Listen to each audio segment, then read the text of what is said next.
Depuis quelques jours, la salle des fêtes située dans le centre-ville de Luçon est en plein travaux.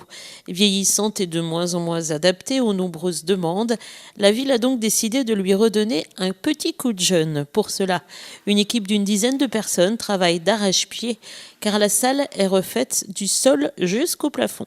On va refaire le sol, comme je viens de le dire, avec un parquet. Et puis on va surtout aussi traiter sur les murs l'acoustique, puisqu'il est reconnu que dans cette salle, l'acoustique n'est pas bonne du tout. Donc on va refaire cette acoustique, on va revoir la lumière, on va traiter aussi la partie bar, parce que le bar a été tourné de sens pour donner plus de facilité à ceux qui travaillent derrière. Et puis on va aussi refaire la scène. On a découvert sous la scène actuelle la scène ancienne, et qui est beaucoup plus jolie à mon avis, qui a un aspect vraiment ancien.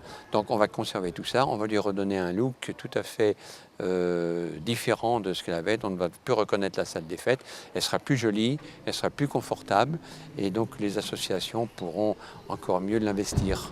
Nouveau plancher donc, isolation phonique digne de ce nom, scène d'origine rénovée, la salle va connaître une véritable cure de jouvence et pour cela, ce sont les différents artisans des ateliers techniques de la ville qui sont à pied d'œuvre pour réaliser le travail.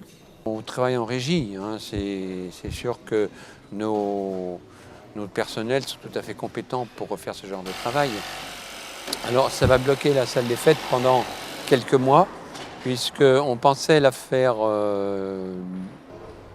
la fin de l'année, mais avec le sol qui a été rajouté, il faut compter peut-être un mois de plus, et je pense qu'on peut tout espérer que fin janvier, la salle des fêtes sera disponible encore pour les associations. En termes de coûts, disons que oui, ça revient quand même assez cher, parce que rien que pour le sol, il y en a pour 25 000 euros. Et puis le reste, ça va nous coûter dans les 80 000 euros. Les travaux devront donc s'échelonner jusqu'à la fin du mois de janvier et d'ici là, bien sûr, la salle ne pourra pas être utilisée.